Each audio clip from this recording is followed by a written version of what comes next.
All right. Welcome, everybody. Today, I got a special guest, Wally Bressler, and he is the founder and owner of Trigger Sales Systems. In my opinion, one of the best people to discuss all around sales, phone sales, specifically scripts, dialogues, help me build my team to over 100 units a year. So I wanted to get some time with Wally. Wally, great to see you. Pleasure. Appreciate the kind words. Thank you very much. Yeah, so today I wanted to kind of cover expireds, right? Because Yep. expireds Yep. are a big pillar of, and should be a big pillar of every agent's business. Mhm. And most people, when they're in real estate school, all the trainers tell everybody expireds for sub by owner. They don't know what that means. And a lot of sales courses want to throw people into the fire with expireds and for sub by owner. So let's get into it. Tell everybody a little bit about yourself. Sure. Yeah. So thank you so much for having me here today. I appreciate it.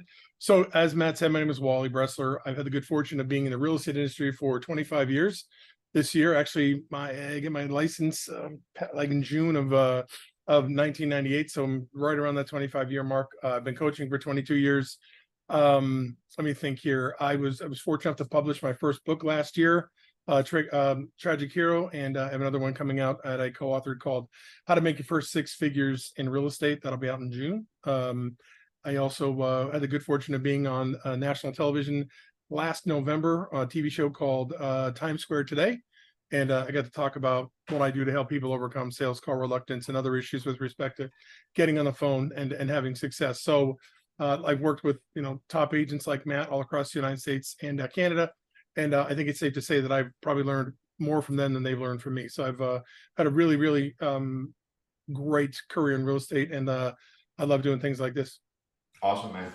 Well, with that being said, I mean, let's get into the expired conversation. A lot of people backed off of expireds over the last 2 years just because COVID, changed the market. Then it got really hot, and honestly, there was very few expireds that were worth going after. Right? If the house expired, it probably wasn't marketing or price or whatever. Right, It was right. multiple Mhm. other reasons. So let's get into today's expires and what you see, and I guess let's get into that conversation too that people should be having. Yeah, I wanna bring something up here real quickly. Let me see here. So I'm gonna share my screen real quickly here, just so I can help people understand that we can't go just based on sentiment. Can you see my screen? Yep. You see the NAR report here, NAR profile. Yep. So I think this is super important that not all homes sell for top dollar, and not all homes sell. And even this is 2021, so arguably, I would say from a volume standpoint, I mean, from the number of homes sold standpoint, it's number two to 2007, but it's number one with respect to volume and prices and whatnot. So you can see right here that 38% of sellers' homes actually best market in history, supposedly, or second best market in history, what do you want to call? 38% of homes did not sell for full price. Okay. And if a listing did expire, it was usually snapped right back up and put back on. And almost nobody was calling expires back then. So we have to really take into consideration that not every home is going to sell at full price, and that there are people who are not going to get what they want. And there are still people out there, or should I say sellers, we'll just be clear, sellers or potential sellers that believe that they can get kind of an outrageous price for their home.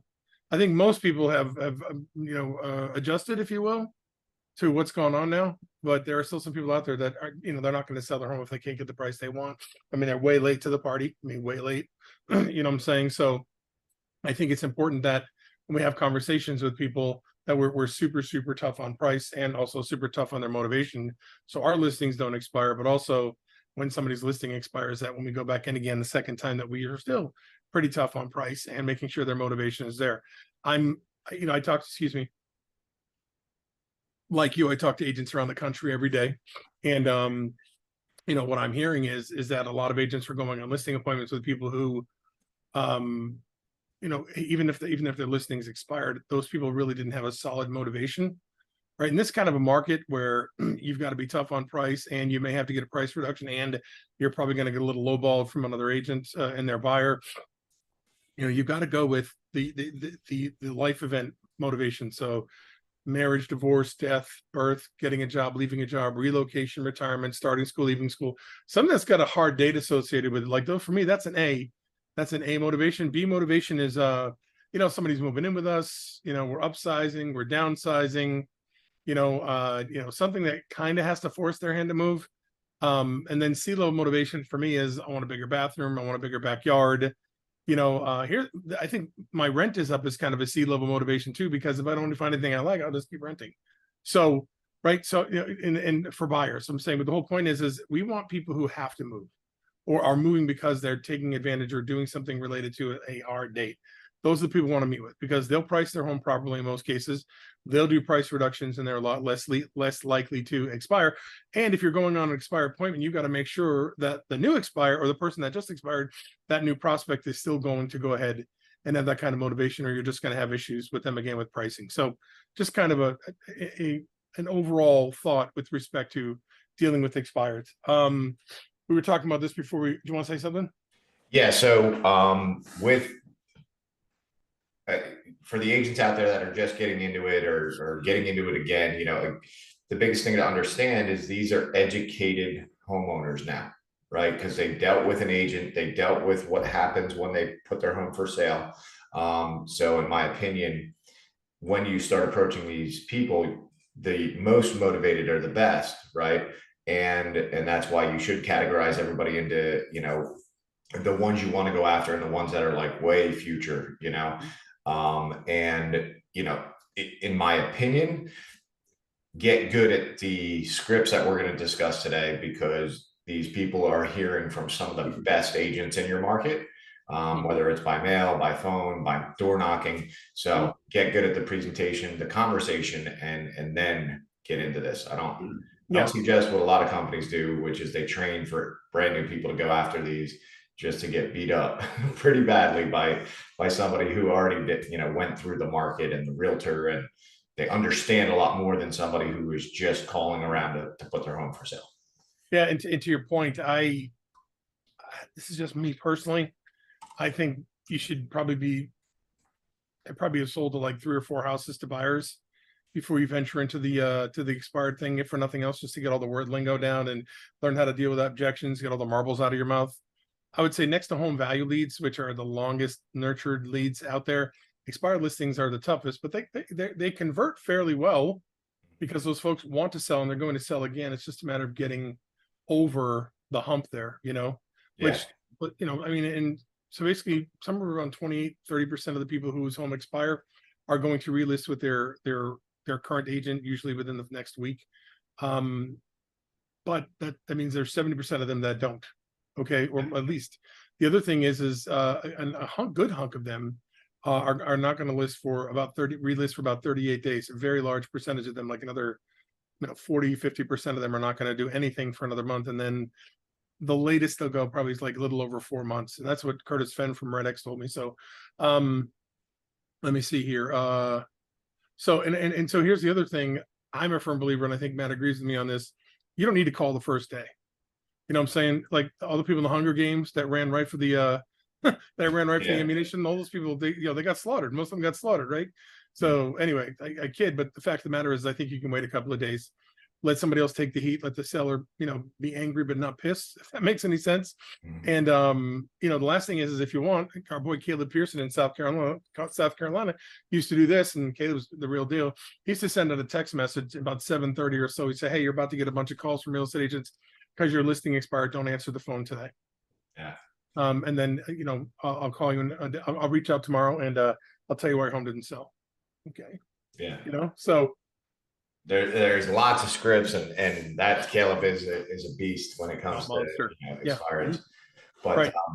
But yeah, I'm the same way. I've grown into not wanting to be the person that calls them, first morning. But that doesn't mean that's just me. There's plenty of agents out there succeeding by calling first thing in the morning. Yeah. You're just joining a tough conversation. So have some sort of, script around that. But before we actually get into the conversation, let's talk about the data, where people can get it. Yeah. Right? Absolutely. So I got a list that I've compiled over the years. Mhm. First and foremost, Red X is one of the best, since Yep. you mentioned it Ab- already. Red Absolutely. X will deliver expired for sell by owner data. They have a dialer built into their system. They Mhm. synchronize with your MLSs, and it's all there. Mhm. You get in the morning, and you can just smile and dial, right? Mhm. And these other companies that I'm going to recommend are pretty similar. So Land Voice is another one. They're great data. Espresso Agent, Vulcan 7. Now Mojo, which used to be just a dialer, includes the data of expireds. Mhm. I don't know if CoreLogic sets it up separately, I'm but not sure. I'm not they sure. have general data if you're looking for data on neighborhoods and stuff like that. Yep. Um, and I don't know if I mentioned Vulcan 7, Mhm. that, and people fight over agents, have different opinions, I should say. They don't fight over it, but on who has the best data. In my opinion, is use it. If nobody answers because there's not enough numbers or whatever, then you'll figure it out that maybe it isn't the best in your market. Mhm. So maybe check with all these companies, ask their data, ask about their data and how well they validate it in your market, and Mhm. try them out for 90 days. If you're not getting answers, switch companies because they're all relatively close in price. Um, and then find the one that works for you, where you're getting the most answers, right? So, what Mhm. do you think? Yeah, no, I think you covered that in detail. What I was going to say is that if you're going to go ahead and call people to do expires, like Matt said, you gotta be ready. You know what I'm saying? This is the front line, so to speak, if that makes any sense. And you've got to be ready to hit the ground running. And so get your data. Now, there is a what's the word I'm looking for here? It becomes a law of diminishing returns where you can only learn so much by role playing and talking on the phone with and practicing and role playing and listening to yourself. Eventually you're gonna have to get on the phone, but at least try to get to the point where you can at least have the words come out of your mouth. You know what I'm saying? And then you'll learn, and not everybody's gonna be mean to you, you know what I'm saying? But you've got to be ready to dance, because even if you're calling 2 or 3 days later, there's still gonna be some people who are gonna, what do you want? You know what I'm saying? So but you can use that, you want to use that emotion to your advantage. You can use that emotion for leverage, right? Because they are angry, they are pissed, their home didn't sell. So you can use that, if you know what you're doing and know what you're supposed to be saying, to get them to take action. So let's excuse me, let's take a look at the script here real quickly. Now there's no shortage of scripts out there, right? This is just one of many, and so I just like this because it gives us an opportunity to sound a little different than most other people who are calling. If I and there we go. So you can see the script, yeah. Yeah, looks good. So yeah, so here's the thing. And you trying to think here. You had said something about not using the company name here, right? Last, so Yeah, so and I just found with the opening, number one, I totally agree. Always use just first name. If you can't pronounce it, just say hi, right? Mhm. People get caught up on what do I say if I can't say their name? Like, don't worry about it. Just say hi and go into my name is blank. And what we used to say is my name is Matt from, blank company, right? Whatever. And now what I heard, because agents, or I'm sorry, sellers, and you don't have the data most of the time when you're on a dialer that quickly to know who they listed with. So if you call them and say, I'm Matt from Remax, and they just, they hate Remax now because they didn't sell their home, well, you might have just shot yourself in the foot. So the best opening that I've found nowadays, and there's 10 people from Remax or Keller Williams calling them that morning, you just want to say, hey, is this Sue? Sue, my name's Matt, and I'm a local real estate expert. Calling because blank. And that I believe now, and now in is a better opening. So Okay. Nice. And I 100% agree. And I think you can even say the Curcio team, or you can say the team you're with, you know what I'm saying? And that, but people do, when they hear a company, whatever the brand is, they immediately come up with an image. And if their family member was screwed by that company, or they had a bad experience with that company, all bets are off. So anyway, so the whole point is number one, we're totally talking Jordan Belfort here. Everybody needs to be on the phone.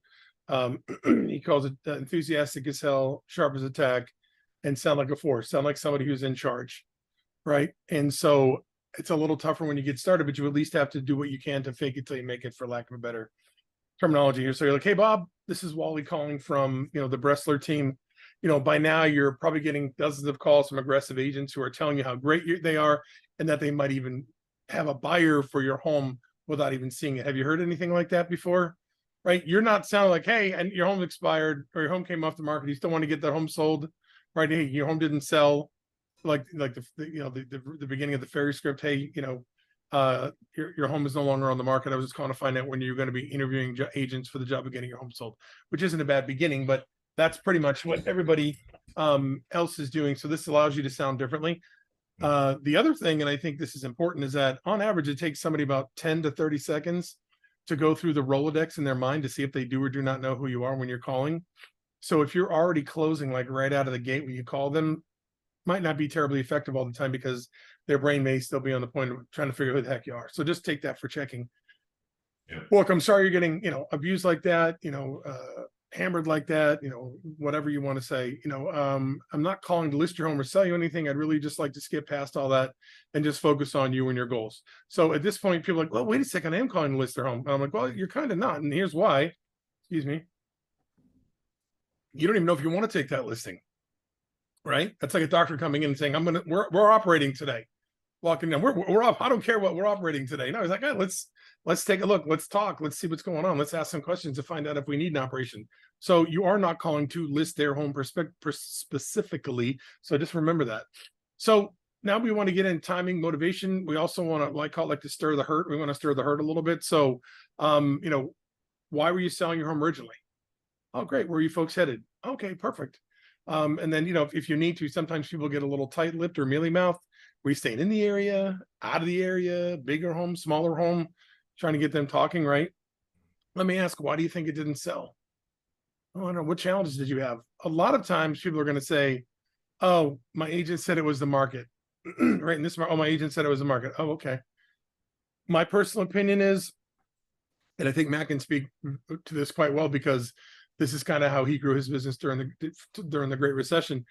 Excuse me, is that you need to be an expert in your market. You should know, exactly what's going on in the market. And so when somebody says, hey, my agent said it was the market, you can say, hey, listen, I'm not sure if you know this, but, home prices, went up 12% since your home was on the market. And, we're gobbling up about 3 to 4 homes every month or every week in your price range. So, I find it odd that he said it was the market because it is a beautiful home. From your opinion, how did becoming an expert in your market impact your business? Because you live in a really competitive area too. So yeah, so I'm actually I'm going to grab some numbers, but in general, walking in and understanding the market, and you guys always talk best about where to start from, Skyview, get it down all the way to your market, right? Here's what's happening in the country. Here's what's happening in the, East Coast, and here's what's happening in New Jersey. And now here's what's happening in your county. And when you dial it down to there's, 13 homes available, 7 more under contract in your price range, in your zip code.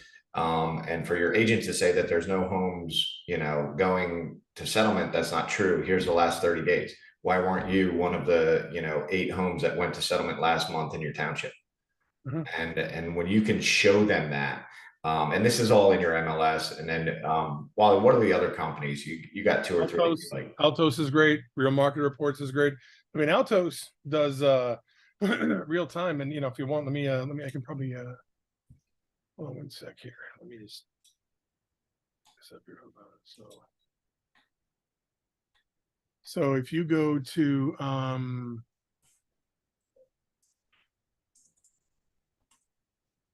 so if you go to Altos, you can see the Altos screen. Yep. You go to Altos and then you click run a report. And then do you do most of your stuff in Cherry Hill or where do you do most of your stuff? You can use Cherry Hill. It's here. This is great because it's real-time data. Right? So 1000% of seller's market. Main reason is because of this more demand than there is supply, which is we're kind of like revisiting what happened in 2022. And probably the end of that second half of 2020, first half of 2022, that 2-year span where home prices are starting to tail upward. You can see that was pretty rocky from the end of the year. And a lot of this had to do with interest rates, right? Mm-hmm. But now that inflation has started to come down, things have gotten better in pricing, you know. You can see the median days on market is stupid. You can see that this is great. So if a home doesn't sell in a market like this, it probably wasn't priced well or marketed well, you know what I mean? But you can see right here, these little 7-week, these dashes is 7 days. So you can see that it's fluctuated on 7 days, but over the period of like a lot of people, you know, actually your market kind of bottomed out after the interest rates last August went up, and then, you know what I'm saying? So your real bottom since interest rates changed, which is like right about here, was right here. You know what I'm saying? So basically summer of last year. And then he recovered. It dipped a little, probably a little bit because of seasonality, and now you're on the way up. You know, if you look at the market segments, you know, you can see all of them except for the lowest market segment have seen some sort of, you know, this one's tailing up a little bit, but they've gotten good, and you can see the absorption is pretty much fantastic. Yeah. You know, here it's great. Here, not so bueno. Right. Obviously, that's, you know, that's a tough one. And this is 1/4 of the market. So technically 8 have come on the market and 8 have sold in the last month. All right. So anyway, so it's just good information. No, so if I'm talking to a seller in this market, you know, and they've got a between $400,000 and $500,000 house, I mean, if their house hasn't sold, there's a problem, right? Yeah. And it's typically price and marketing. What's that? It's typically price and marketing. Yeah, exactly. Yeah. Oh, you got some old houses in your area, for God's sakes. Look at that. So anyway, I'll get back to the script. But see, so I'm saying, like, you know, Altos is great. Real Market Reports is great. We always like keeping current matters for a more global view. And, you know, they also cover the banking market a little bit, a lot of the mortgage market, a lot of the real estate market. Barry Habib. I'm going to jump in because I could see my screen. Can you see Yep. it?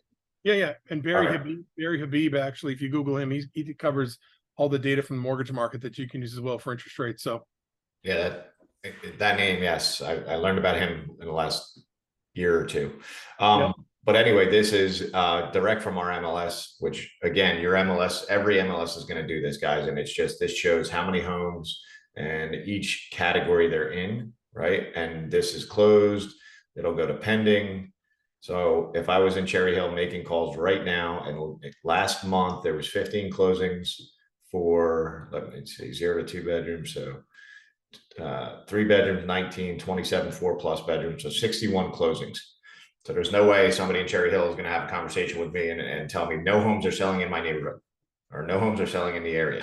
I would say, well, I don't know what your realtor told you, but there's 60 closed last month. And then you go down to the pendings. Here, there's 70 under contract right now. And as for your competition, you know, let's see, active, there's 74. So if your home's available for sale, we need to have that conversation, because there's going to be 60 closings again next month, or it's going to grow as every month grows through the summer. So if you want to be one of the 75, or not in the 75, but you want to be one of the 60 or so that's going to close, let's get your home for sale. Price it properly. Can you go down to the days on the market? It's interesting. Just days on market. They have days on market here, you know, like that's like, I mean, those aren't even days. Like, I mean, you know, I mean, the fat middle is somewhere, you know, 31 to 9. Look, I mean, half of it's in 0 to 30, right? Yep. And 48, 54, 57 for way over half of it is in 3 months or less. That's crazy. Yeah. Look, we're very dense in New Jersey. So for those in other states where you still have land available, yeah, it's a little bit different, but overall, you know, even if the numbers are smaller in your market, there is still a moving real estate market. So that's the biggest thing that you're going to talk to these sellers about is, well, you know, I'm sorry you had a bad experience. And they're going to tell you, you know, as Wally said, in the script, poke at the pain. The initial pain is they may not like their realtor or the market, or, you know, what they were told and stuff like that. So they'll share with you. So that one of the best questions is, why do you think your home didn't sell? And then take every single note and make sure that note sheet is with you in the home. Mhm. Get an appointment, a walkthrough, or anything, because you're going to poke at that pain while you walk around. Mhm. And go ahead, let's get through the script. God, this is a beautiful house, man. I can't understand how nobody came through your home. This is the craziest thing I've ever seen. Yeah. Which and you're not really, I mean, you're not playing it true. You know what I'm saying? I mean, most of the time houses are nice. They're just not selling. So somebody did a bad job, Yep. All right. So we're here. Was where we left off. Why do you think it didn't sell? What challenge did you have? Any other challenges you can think of? Hey, were you happy with your agent? Most people are going to say yes. They're not going to try and be mean and hurtful. Anything you weren't happy with, other than not selling, has that created any challenges for you and your family? And then when you hear all this, so basically what I'm hearing is your home was on the market for 90 days. You got very few showings. Your agent said it's the market, and now you're kind of torn as to what you're thinking you're going to do with respect to the sale of your home. Is that kind of what I'm hearing? Great. Hey, you didn't mention maximizing your home's value. Is that important to you? Should I add that to the list? So what's your plan now? Okay, they're going to tell you one of a few things. We're going to hold off. We're going to go with the same agent. We're going to interview new agents. We decided we weren't going to sell. We're going to sell it ourselves, right? Or we got somebody else who's going to help us. That's pretty much those are the big ones, right? So you don't care what the answer is. You're just trying to get an idea of where they are. And then have you considered selling it yourself? If they don't say that, don't be a chicken, ask them, right? We want to get ahead of that objection if we can, right? You're not looking to solve it over the phone if you can help it. Like you're not going to, well, selling your house is the stupidest thing you could ever do. It's like, my God, right? People go right into trying to solve that problem over the phone. Don't try and solve any problem over the phone. You want to sell it yourself. Okay, great. No problem. Good to know. Right. There are certain conversations you can have over the phone, and there are certain ones that you need to have face to face. And anytime you're talking about commissions or homes at prices that homes are selling for, or things like that, you want to do that face to face and not over the phone. Because the fact of the matter is that 21% of the homes in 2021, 21% of the homes that were listed FSBO, pardon me, there was a different, my bad, sorry. Homes sold for 21% more when a real estate agent listed the home, even in 2021. Yeah. Right. So the median sales price for a FSBO was 21% lower than the median sales price for when an agent listed it. Yeah. All to save 6%. Like yeah, that's what's yeah, great. right. Yeah, so 3 times what? Yeah. So, but the thing is that's 2021. Like when we think everything's selling and it's selling for full price. A lot of that did happen, but I just showed you before that not every home sold for full price, and quite honestly, FSBO still missed out on a bunch. Okay, so all right, and then so what did your last agent try to do to sell the home? Did they have it professionally staged, professionally photographed? Was it showcased online? There's lots of things you can do to showcase a property online. You can give it a full Zillow presence. You can give it its own what do you call it? You can give it its own landing page if you want to, like a house specific landing page. There's lots of things you can do. Plus, with all the syndication that goes on, some sites do a really good job of making homes look amazing. The more photos you put on there, obviously, the better look it gets. And by the way, just as an aside, if they're going to sell it themselves, and again, not over the phone, but Zillow does not give FSBO's preference on people's searches when they're searching properties. They give preference to the people that are paying the bills, which is the real estate agents. So, all right. Hey, thanks for, did they have a strategy to attract out-of-town buyers? Here's what we're doing is we're trying to create doubt about what that agent did, right? Without saying the agent didn't do a good job, right? We never, just from an integrity standpoint, and a character standpoint, we never want to hammer somebody ever, right? We never want to say anything disparaging about another agent. Okay, so these are ways to ask the seller questions that are going to shed what that other agent did in a not so good light about their ability to get the home sold. Yep. Okay, and quite honestly, you should be doing this for your sellers. Okay. And I think we all and your own listings. Yeah, yeah, right, exactly, right, 100%. If somebody's going to ask these questions about one of your listings and you can't answer it, this is something to think about. Yeah, and there's no shortage. I mean, Matt's got 4,000 tricks up his sleeve for listings he can share with you. Real's got stuff that's made available. I'm sure there's masterminds out the wazoo with Real where you can get all kinds of strategies for marketing homes and stuff like that. So don't short yourself or your seller on that. This is a big one, man. More and more homes listed, people got lazy because they thought the home was going to sell. I'm not going to spend money on a photographer. Or some people weren't planning their business well. They couldn't get a photographer in, so they took pictures with their cell phone. And as great a job as this does, you can still see differences between pictures taken with a cell phone and pictures taken professionally. So, and then so real quickly before we get to this here, if at any point from here to here, it sounds like they're open to interviewing you. If you hear a buying question, whatever, hey, so what's your commission? Right? If you hear anything between here and here that sounds like you set an appointment, right? There's no need to go through this, right? This is all here for you to go ahead and get the conversation rolling and create and find the pain points and start getting a way to build some rapport so that you can put yourself in position to get the appointment. Now, sometimes you have to go through all this, and that's why it's here. Now, the other thing is don't shortcut it either, right? Don't go and right ask for an appointment, because if you haven't created some pain and told them how you're going to solve the problem, there's really no reason for them to let you in the home. Okay. So, and then we call this a little universal offer here. This basically is set up so that you can, excuse me 1 second, sorry. You can make it be a listing appointment, right? We don't want them to think we're coming over to just give them a value of their home. We don't want them to think, oh, we're just coming over to give them tips on what to do to get the home sold. We really want them to know we're coming over to talk about listing the home. So what I'd like to do is schedule some time, and this was written for an ISA, but I'd like to schedule some time to come over and take a look at your home. While I'm there, I can give you an updated value of your home. You know, your home hasn't had an updated value in the last 6 or 7 months, so it'll be helpful for me to do that. At the same time, I can give you some valuable tips on what to do and what not to do so you can get your home sold for top dollar. And then I'll also go over the fees and costs associated with selling your home so you know how much you'll walk away with when you do sell. And then you're going to go ahead and set the appointment. Okay. Do you preach the seller counseling interview too? I do. Well, so we do it ourselves. I know this. Yeah, but I'm saying do you have it ready to available? If not, I can grab mine. I don't have mine. Okay. I'll grab it. No problem. I'll grab it right here. Hold on. But in general, the counseling interview is, I forget how many questions it is, but it's an overview of everything for their move, right? 100%. There you go. So can you see it? Yep. So this is just one that I retyped, to make it just so people have it for themselves and have a company name at the top of it.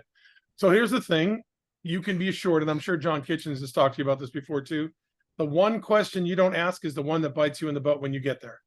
You don't ask if there's somebody else involved in the sale of the home. You get there and there's someone else that's involved that's not there. You don't ask them what they own the home and they owe more than it's worth. So everything needs to be asked to the extent that you can. Now look, this stuff right here, if it's an expired, I don't think you get to spend a truckload of time on it.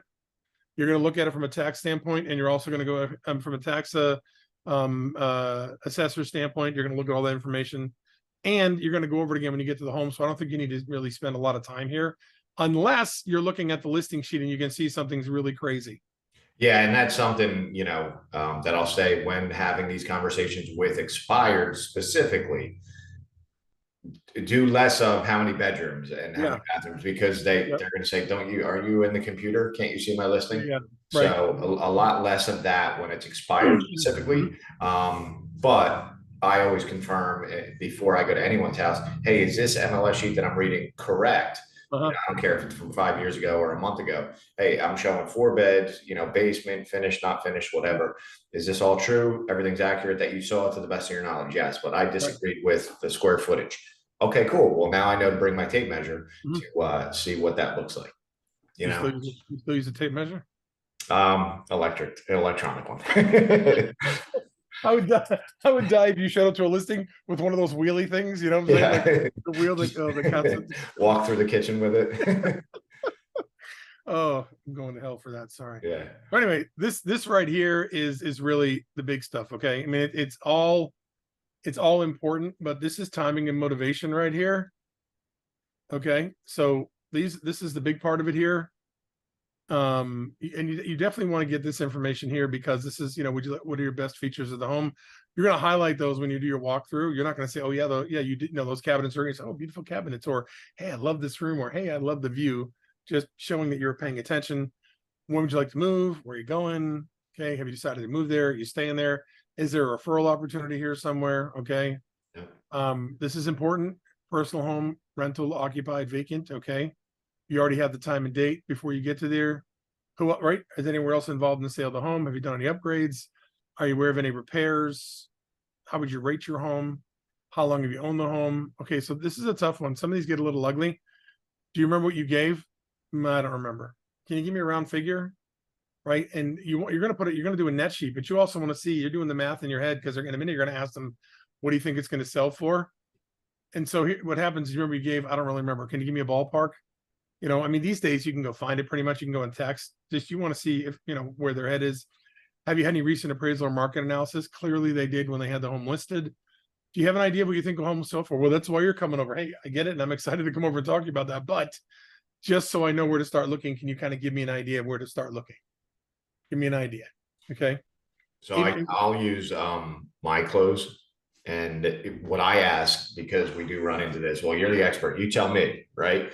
And stuff like that. So what I use is the tax record. So assessed values, I mean, before the last 12 months or 18 months, like we're pretty close. So I always use that though. I always say, well, the township is taxing you based on a home worth $300,000.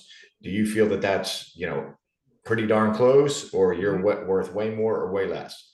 And they'll give you a fair opinion. Most of the time that gets around the seller who says, hey, that's your job. Why aren't you're going to tell me? I'm not giving out a secret. Yeah, right. And I also say, like, your price doesn't matter to me. Just so we're clear, I'm going to show you the market price. So Right. if you tell me you want 500 and it's worth 6 or 7, I'll share that with you. Hallelujah. If it's worth 250, then I'm going to share that with you as well. So cool. So have you had a recent market analysis? Okay. How did you arrive at that number? I mean, that's all. You have the sheet in your hand, so you don't have to be too tough on these. Do you know what your approximate mortgage balance is? Again, this is important because we want to make sure we're using our time well, right? If they, if they're up against it from a pricing standpoint and they have very little margin and they don't really need to sell, that's 3 hours of your time wasted. You know what I'm saying? So you want to make sure there's some fat there. Again, if they say, well, why do you need to know that? Or I'm not going to tell you that. Say, listen, I want to do a net sheet so I can show you how much you're going to walk away with at closing. I just need a rough idea. Okay. Right. And then this one right here, not worry about right now. This was written when the butt was falling out of the market. How motivated are you to sell your home? If they're anything under, if they're an 8, 9, or 10, ask them what it would take to get them to an 8, 9, or 10. If they're under an 8, just ask them, is there a reason you're thinking about selling your home? It sounds like you may not be gung-ho or super excited to get your home sold at the moment. Is there a reason you're thinking about selling your home? Right. I mean, you don't want to, you don't, these days, especially, you don't want to go on a listing appointment with somebody who's not 100% committed to selling your home because it's a tough market out there still. And you don't want to waste your time, energy, and marketing dollars. Speaking of which, this is kind of a little off, but it's not. Are you putting a cancellation fee in your listing agreements these days?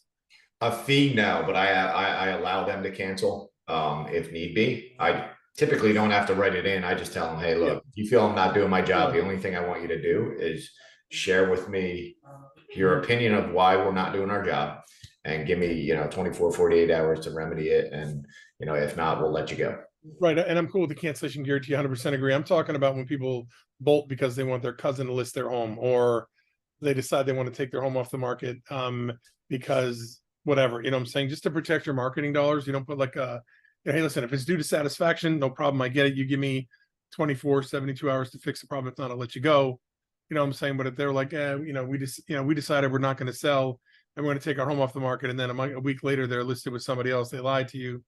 I'm not saying it happens all the time. It's just a way to protect your marketing dollars. So, I've seen it in my area. And I did used to, back when the market changed in 08, we used to, I think we put in like a $750 cancellation fee, just to cover, recoup for the, all the expensive photography and the websites and stuff. Okay. So yeah, you can do that. And one other thing about that, before we wrap up, on a scale of 1 to 10, I use that in tell me about your home, right? And I say, on the inside of your home, I want you to rate the interior of your home between a 1 and 10. What do you think? Where do you think it falls? And a lot of people are a little bit critical. So when you poke that with them, and say, okay, so your home's not a 10 though, you told me, what would it take to get it there? Well, the upstairs bath isn't done yet, or it needs a new coat of paint in the lower level. So I use that for exterior and interior, Mhm. so that I can go to the appointment with the seller, you know, being a little bit more realistic than my house is better than every other house in the neighborhood that sold for top dollar last year. Mhm. So I just love that question. So Yeah, no doubt. Cool. So I just sent you the documentation for this, so you can include the 2021 NAR report as well as the expired script to share with you. And if you have your own, certainly can share that too. But yep. like a lot of things in real estate, it's simple. It's just not always easy. Yeah. Yeah. And the best thing, when it comes down to this, number one, get on the phones. Like this, it's the biggest, and we have another class that we do for motivation and to stop the call reluctance. So if you haven't seen it, get with us, follow us online everywhere, because we're going to run it over and over again. But in general, you got to pick up the phone in order to get the appointments, and don't over prepare for these calls. But if you're going to make these calls, make sure you're positioned as an expert. You understand the market. These are people who have dealt with realtors and are getting called and solicited by some of the best in your market. Mhm. So have the data behind you, and Mhm. data will make you an expert. You just got to get the marbles out Yeah, to understand how to explain it. say it. Mhm. Mhm. So, Yep. yeah. Cool. Awesome. Any last words? That's all I got, man. Just get after it. You got to do it. Yeah. So great job. Thanks, Thank you. Wally. Thank you. Everyone else, follow us everywhere. We will be in touch.